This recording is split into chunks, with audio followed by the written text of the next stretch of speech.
Alright everybody, you might have seen a short video I just put up. It's a Kubota tractor. This thing goes down the side of the road. It trims the brush and branches and whatnot that overhang the roads on this boom. This boom swings out and it turns. It's got a bunch of teeth on it.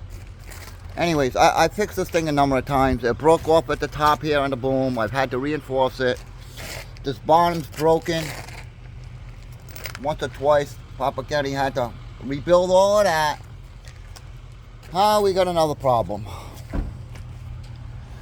You got a lift mechanism right here with a couple pistons. I don't know how this thing works. I gotta look at the book. Anyways, this hot top piece broke one time. Broke right off one of these arms. So it broke on the side of the road. I brought out some blades, old plow blades, just to sit this thing to get it on. They've been sitting here ever since. They're carrying all the weight, which is wrong to start with. Now, there's 4 bolts that hold that big cover on. I didn't work on it, so I don't know, but I do know they got loose, they pulled out and stripped. Someone tried to put new bolts in and tighten it down. Well, it didn't work, it popped up again. So they asked me to put a couple tacks on it, maybe that would hold the cover down. I did what I was asked, and it didn't hold.